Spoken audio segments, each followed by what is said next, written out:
요한복음 1장에서는 세례 요한이 자신의 두 제자를 예수님에게 보내는 내용이 있습니다. 그 두 제자는 안드레와 요한으로 보이는데요. 이 안드레는 예수님을 만난 이후에 자기의 형제였던 베드로에게도 찾아가죠. 우리가 메시아를 만났다라고 하면서 베드로를 예수님께 데려가기도 하였습니다. 그래서 세례 요한은 자기의 본분을 이렇게 다했습니다. 세례 요한이 주인공이 아니라 예수 그리스도께서 주인공이시죠. 참된 주인공 되신 예수님께로 자신의 자리를 내어주고 자신이 가르쳤던 제자들을 예수님의 제자로 삼게 하였던 것입니다. 오늘 읽은 본문에서는 예수님이 안드레, 요한, 베드로를 만난 이후에 또 다른 두 사람을 만난 것이 기록되어 있습니다. 그 두 사람은 빌립과 나다네일이죠. 예수님께서 43절 말씀처럼 갈릴리로 나아가시려다가 빌립을 만났다라고 하였습니다. 이게 어떻게 보면은 갈릴리로 가는 길에 우연히 빌립을 마주친 것 같아 보여요. 근데 이 만나다라는 헬라어 단어는 우리 한국 사람도 굉장히 잘 아는 헬라어 단어입니다. 여러분 헬라어 단어 아시는 거 있으세요? 모르시는 거 쉽죠? 근데 모두 다 아시는 단어가 있어요. 유레카. 아시죠? 이게 헬라어 단어거든요. 유레카의 유래는, 유레카, 이거 원래 원어는 또 따로 있지만, 아무튼 그 뜻은 만나다 혹은 발견하다, 찾다라는 뜻입니다. 근데 예수님께서 빌립을 만났다라고 한다는 거는 그냥 우연히 가다가 우연히 만났다가 아니라요, 일부러 찾아서 만났다라고 하는 것입니다. 예수님께서 갈릴리로 가시던 길에 계획적으로 빌립을 만나시려고 그 길로 가셨고 거기서 빌립을 만났다라고 볼 수 있는 것이죠. 그러면서 빌립에게 하신 말씀이 무엇이었습니까? 43절 말씀처럼 나를 좇으라는 것이었습니다. 빌립은 예수님을 좇았을 겁니다. 기록이 되어 있지만 나중에 나다나엘한테 가서 예수님을 소개하는 것을 보면은 빌립은 예수님을 믿고 따랐다는 것을 충분히 유추할 수가 있습니다. 근데 예수님이 빌립에게 너 나를 좇으라 라고 하신 그 이유가 무엇인지 기록되어 있지 않습니다. 이러니까 너 나를 좇아라 이렇게 말씀 안 하시고요, 그냥 대뜸 나를 좇으라 이렇게 말씀하신 거예요. 그리고 빌립은 또 예수님의 그 말을 듣고 따랐겠죠. 물론 성경이 그 예수님과 사람들 간의 대화를 전부 다 기록하진 않습니다. 서로 10분 동안 얘기했는데 기록은 딱 한마디로만 요약해서 될 수도 있어요. 그래서 좀 더 많은 대화가 있을 수도 있었겠지만, 아무튼 빌립은 예수님의 나를 좇으라는 부르심을 좇아서 예수님의 제자가 되기로 하였습니다. 우리 아이들한테 많이 가르치죠. 어린애들한테 모르는 아저씨가 나 따라와라 그러면은 따라가지 말라고 그러죠. 절대 따라가면 안 돼. 근데 어른들도 마찬가지입니다. 빌립처럼 어른이 됐어도 나 따라와라 함부로 따라가다가 인체가 신비해지는 경험을 할 수도 있잖아요. 무슨 말인지 아세요? 그 중국에서 그 인체 신비전 같은 걸 해요. 사람 몸을 가장 비슷하게 만들어가지고 이렇게 피부를 벗겨놓고 근육이 어떻게 생긴지 뼈가 어떻게 생긴지 이런 걸 보여주는 거예요. 인체 신비전이라고 해서 박물관 같이 그렇게 해놓은 게 있는데, 보통 사람들이 아닌 사람들 있잖아요. 그래서 실제 사람 몸을 가지고 가가지고 그렇게 하는 경우도 있어요. 그래서 흔히 말로 너 그러다 인체가 신비해진다 이렇게 말하기도 하거든요. 모르는 사람, 낯선 사람, 이상한 사람 쫓아가면은 정말 인체가 신비해지는 일을 겪기도 합니다. 근데 이 빌립은 예수님이 나를 좇으라라고 하는 그 말씀에 그냥 흔쾌히 따라갑니다. 왜 그랬을까요? 두 가지 힌트가 있습니다. 바로 다음 절 44절에요. 빌립은 안드레와 베드로와 한 동네 벳세다 사람이라 라고 했죠. 아까 제가 말씀드린 것처럼 이미 안드레와 베드로는 예수님을 만났습니다. 근데 예수님을 그냥 만난 게 아니라 적어도 안드레 같은 경우는 세례 요한의 제자로서 메시아를 기다리고 있었고, 세례 요한이 저 사람이 그 어린 양이야 라고 했죠. 그래서 안드레는 예수님 메시아라는 걸 명확히 알고 있었고 그의 형제였던 베드로에게도 소개했습니다. 아마 형제가 나름 경건했던 것 같습니다. 그런데 같은 동네 벳세다 사람이었던 빌립 역시 약간의 서로 교류가 있었다 혹은 친분이 좀 두터웠다라고 한다면은 빌립 역시 경건한 사람 중에 하나라고 볼 수 있을 것입니다. 그래서 44절에 보면은 동네 사람들 중에 안드레와 베드로 같은 경건한 사람이 있었다. 메시아를 기다리던 사람들이 있었다라고 하는 것이 한 가지 힌트가 될 것입니다. 두 번째 힌트는 45절인데요. 빌립이 나다나엘을 찾아서 하는 말이 무엇입니까? 모세가 율법에 기록했고 여러 선지자가 기록한 그 사람을 우리가 만났다라고 합니다. 그럼 빌립 역시 모세의 율법을 깊이 묵상하고 선지자의 말씀을 읽던 사람이었습니다. 그래서 나다나엘이랑 평상시에 그런 구약 성경에 있었던 말씀을 나누었던 사람이 빌립이죠. 그래서 예수님이 등장했을 때 또 세례 요한에게 가르침을 받던 안드레, 베드로와 교류하고 또 그 말을 들었다면은 예수님이 메시아라는 것을 빌립은 알고 있을 수도 있습니다. 그래서 예수님이 불렀을 때, 나를 좇으라 했을 때 바로 예수님의 제자가 되었던 것이죠. 이런 두 가지 이유로 유추해 봤을 때 예수님은 의도적으로 빌립을 찾아가 만나셨고 제자로 부르실 작정으로 그를 만났고 빌립 역시 예수님을 즐거이 따르게 된 것이었습니다. 예수님께서 지상에서 사시는 동안에는 직접 사람들을 만나고 부르시는 일을 많이 하셨죠. 너 나를 따르라. 이렇게 하면서 여러 제자들을 모으셨죠. 그리고 승천 후에는 환상 중에 나타나셔서 담메색으로 가던 그 살기 등등하던 사울에게도 나타나시기도 하였습니다. 이렇게 예수님이 누군가를 부르시는 방식 중에 하나는 직접 만나서 그를 소명하시는 것입니다. 그를 부르시는 것이죠. 그러나 그런 은혜를 입는 사람은 인류 몇 천년 역사 가운데 고작 3년 쪽에 있는 사람들입니다. 대부분의 많은 사람들은 예수님을 직접 눈으로 보고 얼굴을 마주하여서 예수님을 만나는 것은 어렵습니다. 간혹 예수님을 환상 중에 만났다, 꿈에서 보았다라는 사람도 있긴 하지만 그런 것이 일반적인 원리는 아니잖아요. 오히려 예수님께서는 우리들에게 직접 눈으로 보이시는 방식보다는 귀로 말씀을 들려주시는 방식으로 찾아오십니다. 눈이 아니라 귀로 찾아오시는 방식이 우리에게 훨씬 더 보편적인 방식인 것이죠. 그래서 예수님께서 그의 택하신 자들을 말씀으로 찾아오십니다. 내가 너를 찾아냈다. 마치 유레카처럼 내가 너를 찾아서 만난다 하시며 말씀으로 찾아오시는 것이죠. 제가 요새 그 고등학생들 입교 교육을 해요. 여러 말씀을 하고서 이런 말씀이 너에게는 어떻게 여겨지니? 하나님께서 사람을 하나님의 형상으로 만드시고 택하신 백성들을 구원하시고 하나님을 믿는 자들에게 반드시 구원을 주시고 너희들도 하나님의 이름을 부르면 하나님이 너희들을 만나 주실 거야. 이런 말을 들으면 너희들은 어떻게 생각이 되니 물어봤어요. 근데 아이들이 대답하는 게 3명한테 물어봤는데 3명 하는 말이 이게 정보예요. 아, 그렇게도 생각할 수 있겠구나라고 여겨진대요. 목사님이 그렇게 말하면 아, 그럴 수도 있겠구나. 그러면 하나님께서 말씀으로 천지를 창조하셨다는 말은 너는 어떻게 여기지니? 아, 그런 말도 있을 수 있겠네요 라고 들린대요.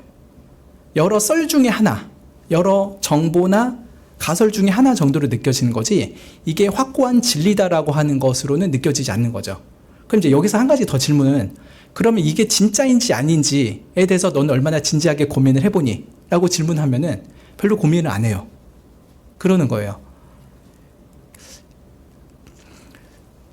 예수님이 말씀으로 찾아오실 때 이것이 그냥 하나의 정보로 들리는 것이 아니라 예수님이 그 사람 마음 깊이 인격적으로 찾아오시고 내가 너를 찾아 만나리라 하시며 찾아오신 그때야 비로소 예수님에 대한 진지한 마음이 시작되고 그때에서 비로소 예수님을 믿게 되는 것이죠. 우리 가운데 예수님께서 말씀으로 찾아오실 때 이게 그냥 여러 정보 중에 하나, 나의 인격과는 그다지 큰 상관이 없는 여러 말 중에 하나로 들리는 것이 아니라 지금 예수님이 내 이름을 부르고 계시는구나. 지금 나를 찾아오신 거구나. 라는 영혼의 떨림과 감격으로 예수님을 만나게 되는 은혜가 있으면 좋겠습니다. 우리 자녀들도 마찬가지지만 우리 모두도 그렇죠. 우리가 예수님을 눈으로 볼 수는 없죠. 그러나 말씀을 통해서 지금 이 시간도 이 설교를 통하여 예수님께서 우리에게 말씀을 하시는 것이죠. 내가 너희들을 어떻게 찾아냈니? 죄 가운데 헤매고 그 광활한 사막 가운데 방황하던 너의 인생 가운데 내가 너를 찾아내었다. 그리고 너의 이름을 불렀고 나를 따르라 한다. 그러니 이제 너의 인생을 내게 맡기고 나의 제자로 살으라 라고 말씀을 하시는 것이죠. 그 말씀을 우리가 인격적으로 받아들이면서 주님을 즐거이 따르게 되면 좋겠습니다. 빌립은 바로 그런 삶을 시작했던 것입니다. 예수님께서 이제 만난 두 번째 인물은 나다나엘입니다. 근데 나다나엘은 예수님이 직접 나다나엘을 찾아가는 방식이 아니었습니다. 빌립을 통해서 나다나엘이 예수님께 오는 방식으로 통했죠. 빌립 같은 경우는 예수님이 직접 찾아가신 경우고요. 나다나엘 같은 경우는 다른 사람을 통해서 예수님께로 나오게 하신 방식입니다. 그래서 직접적으로 혹은 간접적으로 하는 그 방식이 조금씩은 다릅니다. 45절에 보시면 빌립이 예수님을 만난 이후에 나다나엘에게 찾아갑니다. 아마 평상시에 서로 영적인 교류가 많이 있었던 사람으로 보입니다. 제 생각엔 절친일 것 같아요. 가장 소중히 여기는 사람한테 자기가 발견한 가장 좋은 것을 나누고자 하는 마음이 있잖아요. 빌립은 예수님을 따르라는 말씀을 듣고서 예수님의 제자로의 삶을 살아갑니다. 얼마나 그 진지하게 그 삶을 시작했다라고 불렀는지는 모르겠지만 나다나엘을 일단 찾아가가지고 말하죠. 모세가 율법에 기록하였고 여러 선지자가 기록한 그 일을 우리가 만났다. 요셉의 아들 나사렛 예수이다 라고 합니다. 이 나다나엘이 예수님의 12제자라는 설도 있고 12제자 아닌 사람이라는 설도 있습니다. 근데 아마도 저는 나다나엘이 예수님의 12제자 중에 한 명인 것 같은데, 다른 복음서에 보면 예수님의 이름 명단이 있잖아요. 12명이 있는데 그 중에 나다나엘이라고 된 건 없습니다. 근데 그 중에 바돌로메라는 사람이 있는데 그 사람이 나다나엘이 아닐까 하는 생각이 듭니다. 나다나엘의 원래 이름 뜻은 하나님의 선물이라는 뜻입니다. 하나님의 선물.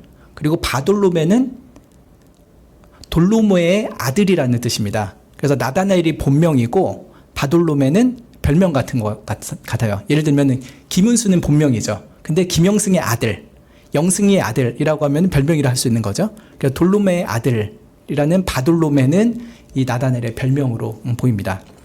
근데 이 빌립이 나다나엘에게 대화했던 것은 우리가 율법을 어렸을 때부터 공부했잖아. 그 율법에서 모세가 말하고 여러 선지자가 말했던 그 사람 있잖아. 그 사람을 내가 만났어. 우리가 만났어라고 하는 거 보니까 빌립 옆에 몇 명이 더 있었던 것 같습니다. 그 옆에가 혹은 바로 옆은 아니어도 안드레나 베드로 같은 사람을 포함할 수도 있겠죠. 근데 우리가 그를 만났는데 나사렛 예수야 라고 대답을 하였죠. 실제로 모세와 율법에서는 장차올 메시아에 대한 예언으로 가득합니다.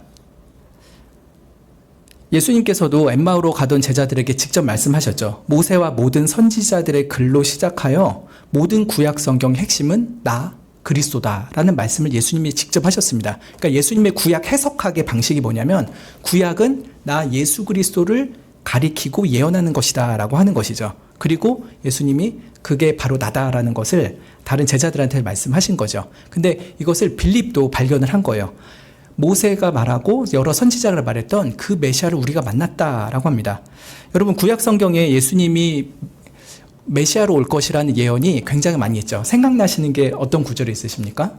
특히 메시아는 선지자고 왕이고 제사장의 역할을 다 갖추신 분이잖아요. 그래서 예수님이 선지자의 모습으로 예언되는 구절도 있고 왕의 모습으로 예언되는 구절도 있고 제사장의 모습으로 예언되는 구절도 있습니다. 이게 섞여 있는 구절도 있고요.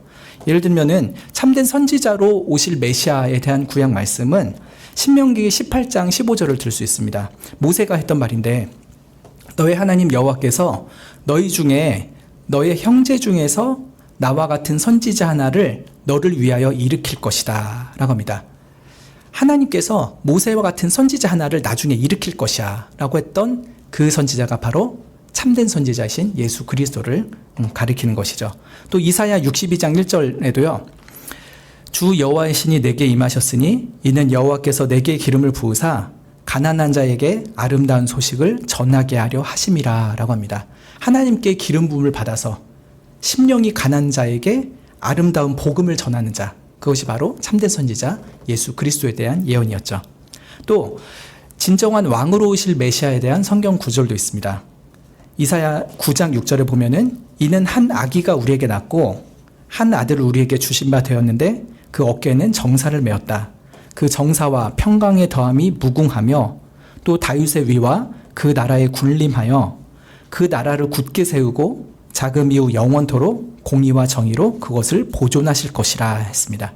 한 아기가 온 세상을 다스리는 왕이 될 것이라는 예언을 이사야가 했던 것이죠. 또 스가랴 9장 9절에서는 그 아기가 나귀를 탈 것을 예언합니다. 시온에 따라 크게 기뻐할지어다. 예루살렘에 따라 즐거이 부를지어다. 보라, 너의 왕이 임하나니 그는 공의로우며 구원을 베풀며 겸손하여서 나귀를 타나니 나귀의 작은 것 곧 나귀 새끼니라. 세 번째로 메시아가 거룩한 제사장이요 속죄 제물로 오실 것이라는 예언도 있죠. 시편 110편 4절에서는 여호와는 맹세하고 변치 아니하시리라. 이르시기를 너는 멜기세덱의 반차를 쫓아 영원한 제사장이라 하셨도다 라고 합니다. 예수님께서 멜기세덱의 반차를 쫓는 영원한 제사장으로 오실 것이라는 것이 예언되어 있죠. 또 이사야 53장 10절 우리가 참 잘 아는 구절인데 6절과 10절만 읽어보면요. 우리는 다 양 같아서 그릇 행하여 각기 제 길로 갔거늘 여호와께서는 우리 무리의 죄악을 그에게 담당시키셨도다 했습니다. 하나님의 백성들의 죄를 다 등에 짊어지고 죽임을 당할 자. 10절에 여호와께서 그로 상함을 받게 하기를 원하사 질고를 당케 하셨은즉 그 영혼을 속건제물로 드리게 이르면 그가 그 씨를 보게 되며 그 날은 길 것이요 또 그의 손으로 여호와의 뜻을 성취하리로다 하였습니다. 이렇게 구약 성경에서 제가 6구절만 찾아봤는데 참된 선지자요 왕이요 제사장으로 오실 메시아가 구약 여러 군데에서 예언이 되어 있습니다. 근데 빌립이 나다나엘에게 그 모세가 율법에 기록하고 여러 선지자가 기록했던 그 사람을 만났다. 즉 우리는 메시아를 만났다라고 하는 것이죠. 그리고 그 메시아가 누구냐 했을 때 요셉의 아들 나사렛 예수다라고 합니다. 이런 말이 경건했던 나다나엘에게는 너무 반가운 말일 것 같잖아요. 나다나엘, 우리가 그렇게 구약 성경에서 찾았던 그 메시아를 우리가 만났어. 나사렛 예수야. 근데 나다나엘이 그래? 진짜 그런 분이 있다고? 왔다고? 정말이야? 나도 빨리 가서 만나게 하자. 빨리 가자. 이렇게 하면 좋을 것 같잖아요. 근데 나다나엘의 반응이 어떻습니까? 굉장히 시큰둥합니다. 뭐라고 하는지 보면은 되게 유명한 구절이죠. 나사렛에서 무슨 선한 것이 날 수 있느냐 합니다. 야, 나사렛에서 무슨 선한 게 나겠냐? 라고 하는 것이죠. 이것은 나사렛 동네에 대한 그 당시 사람들의 특별한 인식 때문에 그렇습니다. 나다나엘 역시 당시 사람들이 보편적으로 생각하던 방식으로 나사렛이라는 동네를 생각했기 때문에 그 나사렛 동네에서는 선한 것이 나올 수 없다. 어떻게 나사렛에서 메시아가 나올 수 있겠냐 하면서 콧웃음을 치는 것이죠. 왜 나사렛에 대한 부정적인 생각을 가지게 됐느냐? 한 가지는 나사렛은 이스라엘 땅에서 거의 북쪽에 있습니다. 북쪽에 갈릴리 호숫가의 한 마을인데 이 북쪽에 있다 보니까 다른 세속 나라들과 접경지이죠. 그래서 다른 그 더 북쪽에 있는 나라들의 우상 숭배 혹은 세상 문화에 굉장히 많이 노출되어 있는 곳이 갈릴리입니다. 그래서 이렇게 세속화된 동네였기 때문에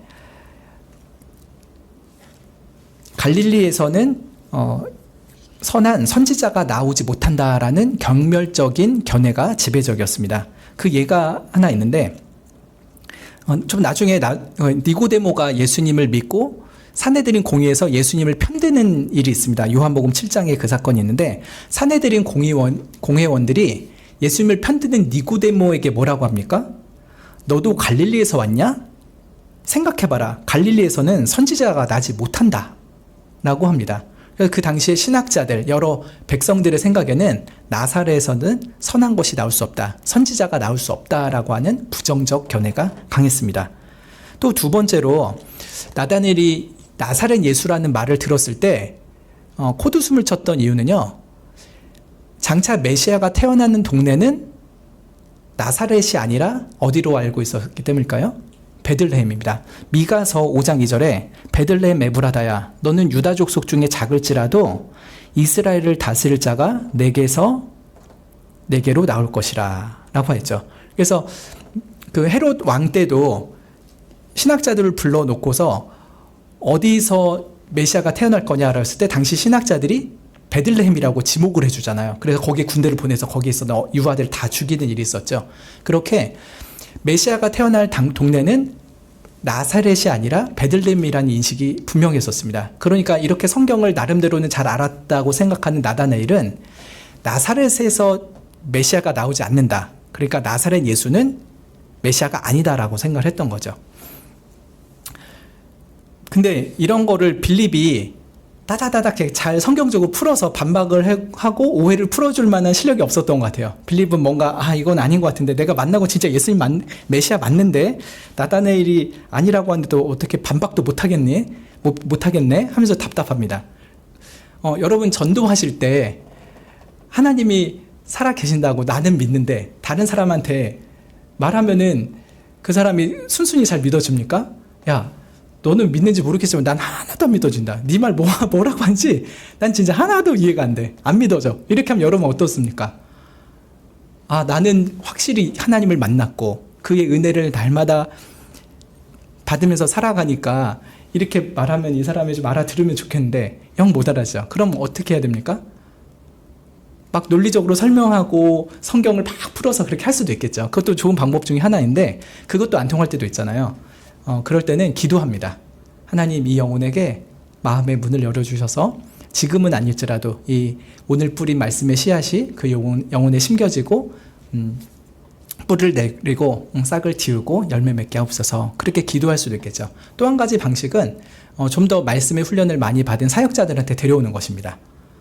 그래서 나름대로 설명을 해보는데 저도 좀 딸리네요. 목사님 도와주세요. 전도사님 도와주세요. 이렇게 하면서 할 수도 있겠죠. 하지만 제일 좋은 거는 예수님한테 직접 데려가는 거예요. 빌립이 뭘 했습니까 지금? 나다나엘 때 더 말 안 합니다. 대신에 보라라고 하죠.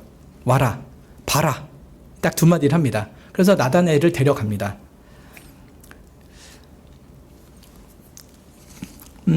예수님이 나다나엘이 빌립과 함께 자기에게 오는 것을 보시면서 47절에 이런 말씀을 하십니다. 보라, 이는 참 이스라엘 사람이다. 그 속에 간사한 것이 없도다. 라고 합니다. 저 나다나엘은 참으로, 진실로, 정말로 이스라엘 사람이다. 하는 것이죠. 그럼 가짜 이스라엘 사람이 있습니까? 예, 있습니다. 혈통이 유대인이고 육신의 할례를 받아서 겉으로는 유대인일지라도 하나님의 영으로 말미암아 거듭난 적이 없고 마음의 할례를 받은 적이 없다면은 그 사람은 가짜 이스라엘 사람입니다. 하나님의 뜻으로 거듭나고 그 마음에 진정한 할례를 받은 사람이야말로 참 이스라엘이라 할 수 있겠죠. 근데 예수님이 나다나엘을 봤을 때 저 나다나엘은 참으로 이스라엘 사람 맞다. 겉으로 그래 보일 뿐만인 그런 이스라엘 사람 아니라 진정으로 하나님의 은혜를 입어 거듭나고 하나님의 백성된 자이다 라고 말씀을 하신 것이죠. 그리고 그 나다나엘의 속마음을 읽으시는데 뭐라고 합니까? 그 속에 간사한 것이 없다라고 합니다. 간사하다는 것은 거짓말하고 기만하고 계략을 꾸미는 거죠. 근데 나다나엘의 마음속에는 그런 것이 없다는 것입니다. 물론 나다나엘 역시 거듭난 하나님의 백성이라 할지라도 연약함과 미숙함이 없진 않겠죠. 그렇지만 적어도 마귀들의 자식처럼 거듭나지 않은 부패한 양심으로 온갖 거짓과 술수, 괴계를 뿜어내는 그런 사람은 아니었습니다. 오히려 적극적으로 해석을 하자면은 나다나엘은 마치 시므온처럼 의롭고 경건해서 진실한 마음으로 이스라엘의 위로를 기다리는 사람이라 할 수 있을 것입니다. 시므온이 누군가요? 예수님이 태어난 지 며칠 안 되셨을 때 예루살렘에 올라가서 정결 예식을 드릴 때가 있었습니다. 부모님 품에 안겨서. 그때 이 시므온이라는 사람은 의롭고 경건하여서 진실한 마음으로 이스라엘의 위로, 즉 메시아를 기다리면서 예루살렘에서 기도하던 사람이었습니다. 30년 전에 이 시므온 같은 사람이 있었다면은 이제 예수님이 30살쯤 됐을 때 만난 이 나다나엘 역시 그렇게 그 속에 간사한 것이 없는, 즉 의롭고 경건한 마음으로 하나님이 보내신 메시아를 기다리고 있는 그런 사람이었던 것이죠. 나다나엘이 이 말을 들었던 것 같습니다. 48절에 어떻게 저를 아세요? 라고 예수님한테 첫 말을 합니다. 어떻게 저를 제가 어떤 사람인지 예수님 어떻게 아시는 거예요? 그러죠. 그때 제가 나다나엘이었으면 되게 부끄러웠을 것 같아요.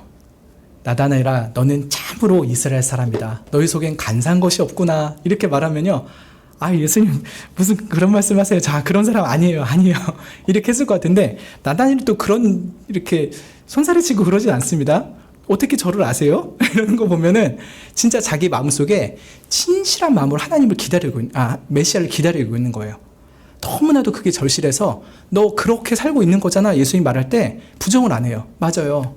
저는 정말 진실한 마음으로 이스라엘의 위로 하나님께서 약속하신 그 메시아를 매일매일 손꼽아 기다리고 있는 사람입니다. 라고 말하는 것만 같습니다. 그때 예수님께서 말씀하시죠. 빌립이 너를 부르기 전에 네가 무화과 나무 아래 있을 때 보았다 하십니다. 빌립이 나다나엘을 찾아오기 전에 나다나엘이 혼자 무화과 나무 아래에 있었던 것 같아요. 근데 무화과 나무는 잎이 크고 무성해서 그 밑에 그림자가 잘 칩니다. 그래서 햇빛이 쨍쨍 내리쬐는 대낮에도 그 무화과 나무 밑에 들어가면 제법 선선함을 느낄 수 있는 것이죠. 천연 파라솔 같은 것이었습니다. 근데 나다나엘이 무화과 나무 아래에 왜 있었을까요? 거기서 뭐 하고 있었을까요? 아마도 그 메시아에 대한 구약의 약속들을 하나하나 또 묵상하면서 하나님 앞에 기도하고 있지 않았을까 싶습니다. 다른 사람이 없는 무화과 나무 아래 조용히 앉아서 하나님, 약속하신 그 분을 보내주는 때가 언제입니까? 속히 보내주옵소서. 이 땅 가운데 선지자가 없은 지 400년이고 의로운 마음으로 주를 찾는 사람들이 지극히 희박한 이때 이 망해가는 이스라엘 백성을 긍휼히 여겨 주옵소서. 속히 당신의 아들 메시아를 보내주옵소서 라며 하나님 앞에 간절히 기도하고 있었을 것 같습니다. 예수님께서 네가 무화과나무 아래에 있는 것을 내가 보았다라고 했을 때 그저 그 겉으로 나다나엘이 이렇게 웅크리고 있는 것만 본 것이 아니라요, 예수님은 나다나엘이 그 속에서 하나님을 바라고 하나님의 메시아를 간절히 열망하고 있는 그 마음을 읽었던 것인 것이죠.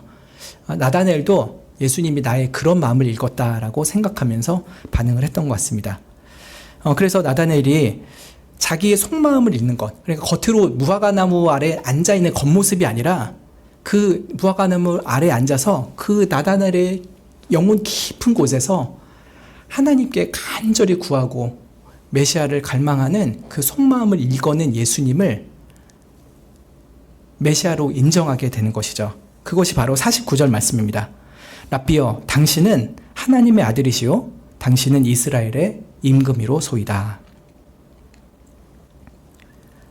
그저 겉으로 내가 무화과나무 아래에 있는 거 보셨죠? 이거 가지고 메시아라고 고백하는 거 좀 이상하잖아요. 그러나 그 무화과나무 아래서 정말 간사함이 없이 진실한 마음으로 메시아를 구하는 그런 모습을 예수님이 보셨고, 내가 그 너의 마음을 읽었다는 것을 보여주셨을 때 나다나엘은 그런 나의 속마음을 읽은 당신은 정말 하나님의 아들이십니다. 당신은 이스라엘의 왕이십니다. 라고 고백하게 된 것이죠. 아마 이 고백은 시편 2편 6절과 7절을 염두에 둔 고백일 것입니다. 내가 나의 왕을 내 거룩한 산 시온에 세웠다 하시리로다. 내가 영을 전하노라. 여호와께서 내게 이르시되 너는 내 아들이라. 오늘날 내가 너를 낳았도다. 라고 하시죠.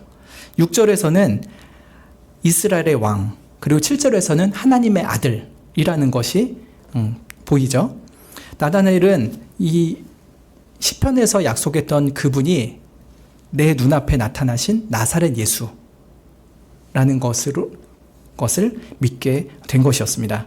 물론 이런 신앙 고백은 나중에 시몬 베드로가 하게 됐을 때 예수님께서 말씀하신 것과 같이 사람이 아니라 하늘에 계신 아버지께서 알려주신 것이죠. 나다나엘 역시 그저 사람의 지식으로 이걸 깨달은 것이 아니라 하나님 아버지께서 나다나엘에게 그 예수님이 약속된 메시아라는 것을 믿게 하여 주시고 그런 지식과 신앙의 고백을 주신 것입니다. 예수님과의 짧은 대화 가운데 이 간삼이 없는 진실한 믿음의 고백을 했던 나다나엘은 예수님을 만난 감격이 너무나도 컸을 것 같아요. 와, 나 무화과 나무 아래에 있는데 나를 보시고 또 내 마음을 이렇게 읽으시고 나에게 정말 메시아가 찾아오셨구나 라는 그 감격으로 정말 이제는 죽어도 요한이 없겠다 생각을 했을 것 같아요. 여러분 그러겠죠. 여러분도 정말 예수님을 만난다면은 이거보다 더 좋은 일이 또 있겠는가? 오늘 죽어도 요한이 없겠다 하는 마음이 들 것입니다. 근데 예수님께서요, 여기에 더해서 더 큰 뭔가를 보여주신다고 해요. 뭐라고 합니까? 51절에 진실로 너희에게 이르노니 라고 말씀을 하시는데요. 진실로라고 하는 것은 내가 지금부터 할 말이 반드시 이루어질 거라고 하는 확실한 약속이죠. 근데 여기서 주목할 것은 너희에게 이르노니라고 하는 거예요. 나다나엘 한 사람한테 말하면 뭐라고 하겠습니까? 진실로 너한테 이르노니라고 했겠죠. 근데 너희에게 이르노니라고 하니까 나다나엘 주변에 있는 또 다른 사람들에게도 51절의 말씀을 듣게 하시는 것이죠. 그럼 옆에 누구겠습니까? 빌립이 있겠죠, 당연히.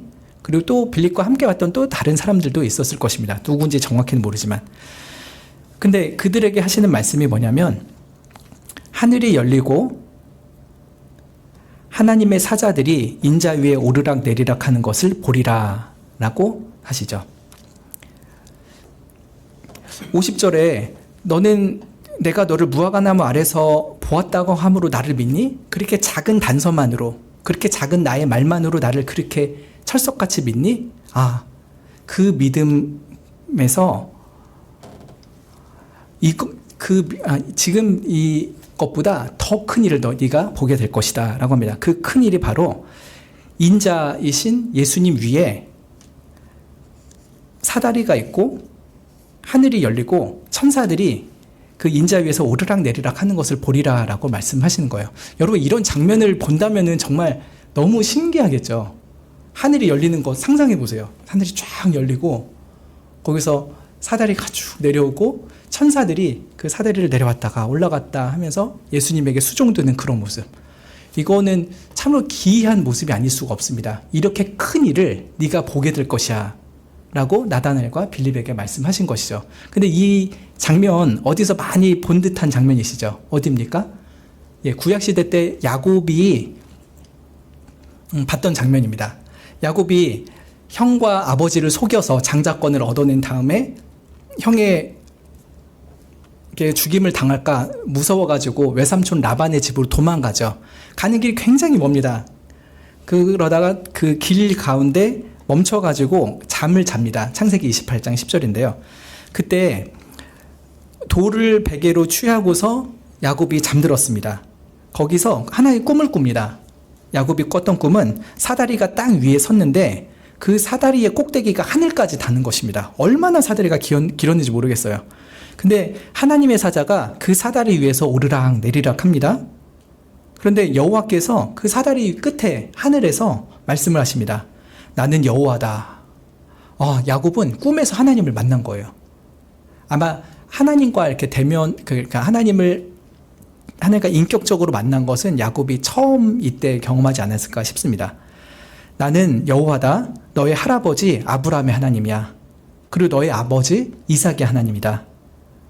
라고 하시면서 자기소개를 마치신 후에 이 야곱에게 3가지 약속을 주십니다. 근데 이 3가지 약속이요, 제가 3주 전에 수요예배 때 설교했던 아브라함에게 주었던 3가지 약속이랑 동일합니다.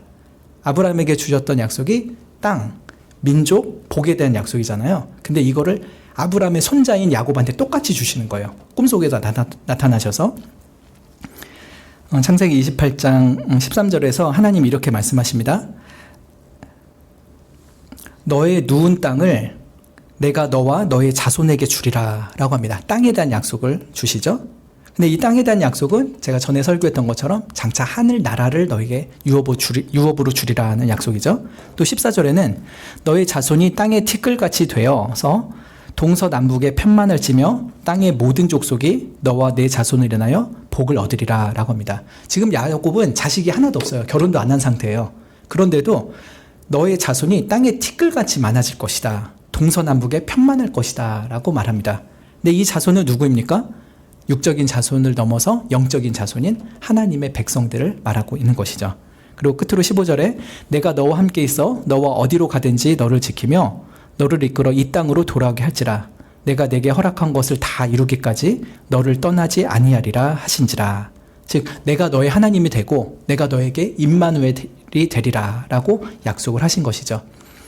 이렇게 인간이 받을 수 있는 가장 큰 복인 하나님의 백성이 되는 것, 그리고 하나님이 우리의 하나님이 되어준다는 약속을 야곱이 받았던 것입니다. 그런데 예수님이 지금 마치 야곱에게 하나님께서 말씀하셨던 것 같은 그 장면을 지금 나단에게 말씀하시는 거예요. 그럼 무엇입니까? 옛적에 야곱에게 보여줬던 하나님 나라에 대한 약속을 내가 친히 이룰 것이야 는 것을 알리는 것이죠. 야곱에게 약속되었던 것이 내게서 성취될 거야. 너는 이 큰 일을 보게 될 것이야 라고 나다나엘에게 말씀을 하는 것입니다. 이건 정말 놀라운 은혜가 아닐 수가 없습니다. 땅에 있는 죄인들이 이 땅에 사는 것도 너무 과분하죠. 우리는 정말 지옥 맨 밑바닥에 떨어져야 되는 그런 죄인들입니다. 그러나 이런 땅에 있는 죄인들이 하나님께 올라가게 되는 그 중간의 사다리가 바로 누구입니까? 예수 그리스도이십니다. 우리들에게 언약의 중보자로 오시고 하나님과 우리 사이에 유일한 중보자로 오신 분이 바로 예수님이시죠. 그래서 우리는 예수님이라는 사다리를 타고 이 땅에서 저 하늘 나라로 들어가게 되는 것입니다.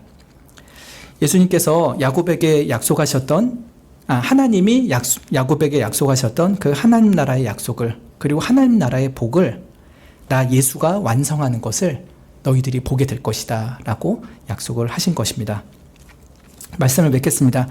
여러분, 예수님은 그의 택하신 백성들을 어떻게 구원하십니까? 크게 두 가지 방식입니다. 직접 만나서 구원하시는 방식이죠. 이거는 예수님이 이 땅 가운데 계시던 3년 동안에 있었던 일입니다. 그러나 그 이후에는 예수님께서 말씀을 통해서 우리에게 찾아오십니다. 빌립 같은 전도자를 보내어서 나다나엘을 예수님께로 모으셨던 것처럼 말씀의 사역자와 여러 전도자들, 또 여러 성도님들의 전도를 통하여서 하나님께서 그의 백성들을 불러 모으십니다. 근데 불러 모으시고 예수님은 도대체 뭘 하려고 하시는 걸까요? 나를 따르라, 내 백성이 되라. 도대체 무엇을 위해서 그런 일을 하시는 겁니까? 그것은 바로 나 예수를 사다리 삼아서 하늘 나라로 올라가라. 모든 사람이 죄를 범하여서 하나님의 영광에 이르지 못하였으나 내가 나의 택한 모든 백성들의 죄를 짊어지고 그 죄를 사하였으니 하나님의 영광에 이를 수 있는 너희들이 되었노라. 너희들은 더 이상 이 땅의 죄인이 아니라 저 영원한 하늘나라의 백성으로 살게 되는 자들이라. 그러니 나를 따르고 나를 딛고 하늘나라에 올라가서 저 영원한 하나님 나라의 복락과 그 즐거움을 누리며 살으라 라고 우리들을 초대하는 것입니다.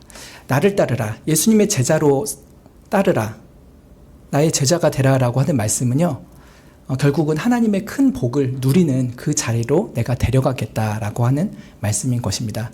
나다나엘을 그렇게 부르셨고, 만약에 나다나엘이 정말 바돌로메라고 한다면은 나다나엘은 3년 동안 예수님과 동고동락하면서 예수님께서 이루시는 그 하늘나라가 어떻게 성장하고 완성되어가는 그 과정을 보았을 것입니다. 물론 다 완성을 끝까지 보지 못하고 죽긴 했겠지만 이제 천국에서 그것을 보고 있겠죠.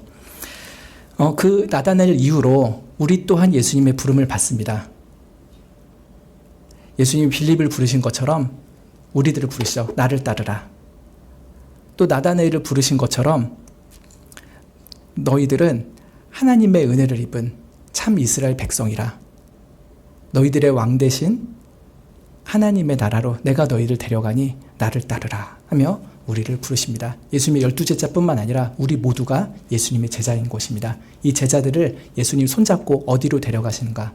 저 영원한 하나님의 나라이죠. 그곳에서 그 하나님 나라의 참 왕이 되으신 하나님의 얼굴을 마주보고 그 하나님을 기뻐하고 하나님을 찬양하는 것이 이 땅 가운데 하나님의 형상으로 지음을 받은 우리 인간들에게 가장 최고의 목적이고 최고의 복이 될 것입니다. 그 복을 받으라고 예수님께서 우리를 부르십니다. 나를 따르라. 기도하고 마치겠습니다. 하나님, 이 땅 가운데 도대체 무슨 목적으로 살아가야 될지, 무슨 사상과 어떤 사람을 따라 살아야 될지 우리는 몹시 혼란스럽습니다. 그러나 예수님께서 이 말씀을 통해 분명히 알려주신 것처럼 우리로 하여금 예수님만을 따르게 하여 주시기를 바라옵나이다. 우리로 하여금 하나님 나라의 백성으로 초대하여 주시고 하나님 나라의 복락과 무엇보다 하나님이 우리의 하나님 되시는 그 말로 다할 수 없는 영광을 우리에게 주시오니 우리가 제자로서의 삶의 영광을 늘 기억하며 주님을 즐거이 따르게 하여 주시기를 간절히 바라옵나이다. 이보다 더 큰 일을 보리라 말씀하셨사오니 우리의 영혼의 눈을 밝히 뜨게 하시사 예수 그리스도께 이루실 그 하나님 나라의 완성이라는 큰 일을 날마다 눈으로 보고 사모하며 하나님 나라를 따라 살게 하여 주시옵소서. 예수님의 이름으로 기도드립니다. 아멘. 하늘에 계신 우리 아버지여, 이름이 거룩히 여김을 받으시오며 나라의 임하옵시며 뜻이 하늘에서 이룬 것 같이 땅에서도 이루어지이다. 오늘날 우리에게 일용할 양식을 주옵시고 우리가 우리에게 죄지은 자를 사하여 준 것 같이 우리 죄를 사하여 주옵시고 우리를 시험에 들게 하지 마옵시고 다만 악에서 구하옵소서. 대개 나라와 권세와 영광이 아버지께 영원히 있사옵나이다. 아멘.